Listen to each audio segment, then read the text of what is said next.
Moving along to the category 2 of the partial fraction decomposition. This is category 2, repeated linear factors. Notice we have x minus 2 being raised to the second power. So we could write this x times x minus 3 times x minus 3. They are repeated. It wouldn't matter if this is second power, third power, fifth power, so long as it's a natural number power greater than 1, this would be repeated linear factors.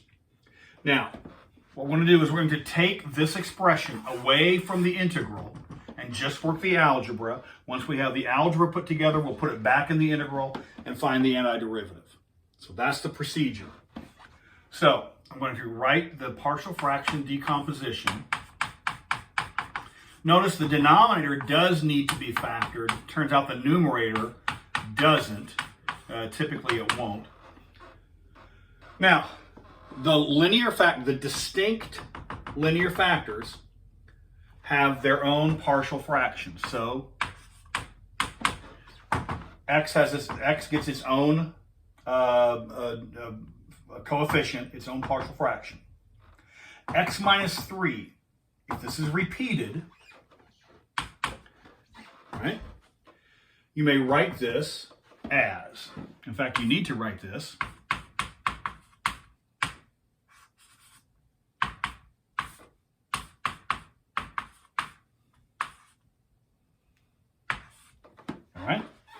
Now here's the rule. Each factor of x minus 3, each exponent needs its own individual partial fraction. All right, so notice I have x only occurs once, it only needs one partial fraction. X minus 3 occurs twice. So you need to have x minus 3 to the first power and then a separate partial fraction, x minus 3 to the second power. If this had been, here's the key, if this had been x minus 3 to the fourth, then x gets its own partial fraction, and you just b x minus 3 to the first, x minus 3 to the second, x minus 3 to the third, and x minus 3 to the fourth.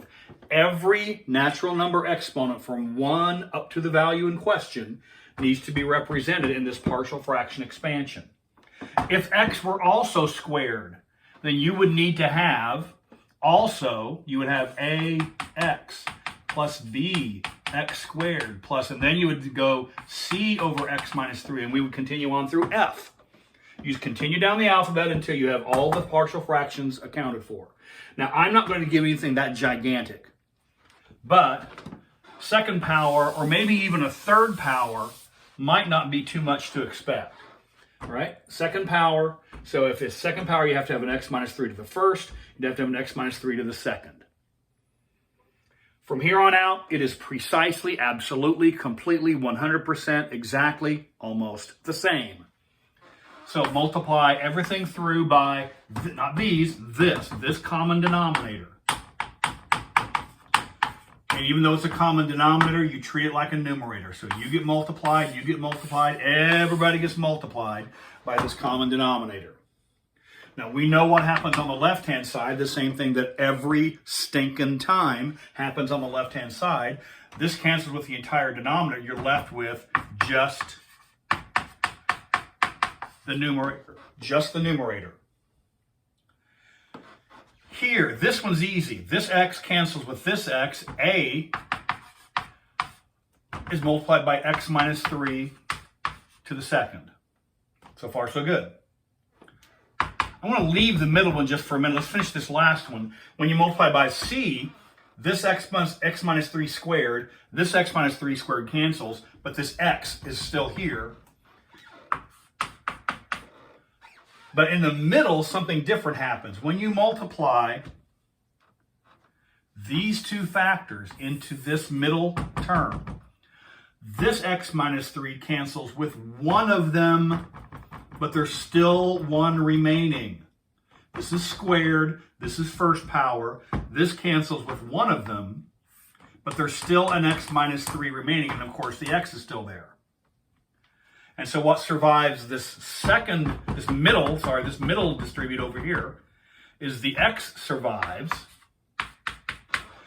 One of these cancels with one of these, and so the x minus 3 is still present. That's the tricky bit. When you distribute the square into the first power, one of them cancels, one of them doesn't. If this is cubed, then one of them cancels, two of them doesn't. So that's the procedure. Now from here on out, it's the same.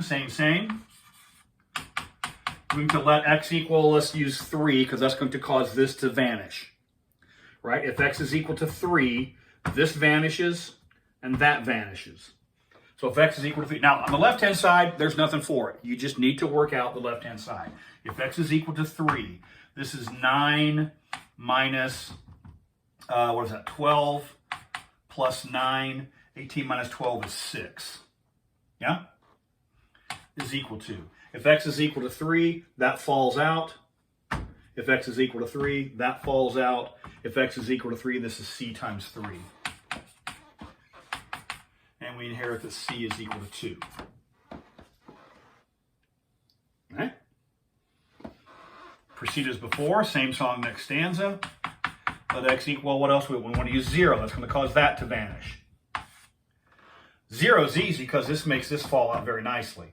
If x is equal to 0, the left-hand side, there's nothing for it. You have to substitute and compute. The left-hand side, you must substitute and compute. And so 0, as it falls out, this is 9 on the left-hand side. If x is 0, that falls out and that falls out. The only thing that remains is this. Now be very careful. You do actually need to do the arithmetic. This is a times. If x is 0, 0 minus 3 is negative 3. But we need to square it. We need to square it. Negative 3 squared is 9. And from that implies that a is equal to 1. We're 2/3 of the way home. Now the problem is this. We don't have any other zeros. That's because of this repeated thing. So we can't make this 0. We've run out of convenient x's to pick. Well, we haven't run out of x's because any x in the number line will suffice. And so choose, our third choice is going to be this. Let x equal, can't use 3, already did. Can't use 0, already did. Just pick something, any number you want, but you might as well pick something easy. So we haven't used 1 yet. Let's pick x equals 1. If you haven't used 0 yet, you might want to use 0 because that's pretty easy to use. Just pick a nice, convenient, easy number. We already know A, we already know C. Substitute everything in here. If x is 1, then on the left-hand side, this is 1 minus 4 plus 9, which is, what is that, 6? If x is 1, A is 1, C is 2. If x is 1, this is A is 1. We've already found A. And then 1 minus 3 squared is 4. Plus B we don't know yet, right? B we don't know yet. 1, and then 1 minus 3. 1 minus 3 is negative 2. And then if x is 1, C is 1. I'm sorry, if x is 1, we already know C is equal to 2. C is equal to 2. And that allows you, we don't have a, B is the only variable present, so this is 6 is equal to 5 minus 2B plus 2, is that right? I'm sorry, 1 times 4 is not 5. 1 times 4 is still 4. 1 times negative 2 is negative 2, and 2 times 1 is 2. And I think out of all that, if you back solve that expression, you can say that B is equal to 0. There's no guarantee these numbers need to maintain in the process. 0 is a possibility for any one of those. So if you solve that out, we get B is equal to 0. And now this is just about all over but the shouting. Because now we know what this partial fraction is, these partial fractions are. We can now write this expression as the partial fraction decomposition, and very nicely, that term vanishes because B is 0. So we have A is 1, And C is, what's my number? C is 2.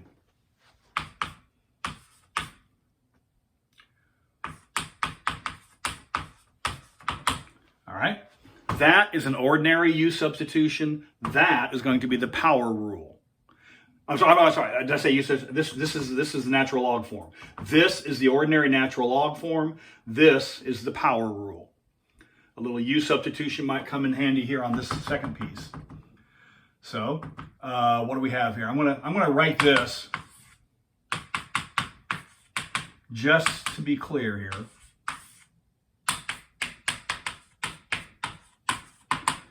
In this case, this is the natural log form. So that piece is finished. I'm going to go off to the side and work this out.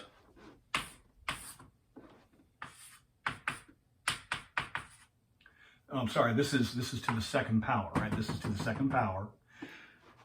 Well, if I have x minus 3 to the second power, I can rewrite that as x minus 3 to the negative 2. Let u equal x minus 3. du equal dx. The substitution is exact. This is the antiderivative of u to the negative 2. Power rule. So that's u to the negative 1 over negative 1. And so that's equal to negative, what was u? U is x minus 3 to the negative 1. So that is this last piece. So, category 1, you will inherit natural log form. Category 2, you may well inherit this, do a u substitution. If the exponent is not 1, you need to do this u substitution with negative exponents. I'm going to write this as, this is negative, then we can write this as x minus 3 to the negative 1. And you do not need to rewrite this in any other form. That form is just fine. Don't worry about trying to rewrite it. So there's a lot there, but it's straightforward. Choose, let x to be whatever you want to make it 0. Let x be equal whatever you want to make it a 0. And then choose x to be a nice, easy, convenient number to be able to find this last bit.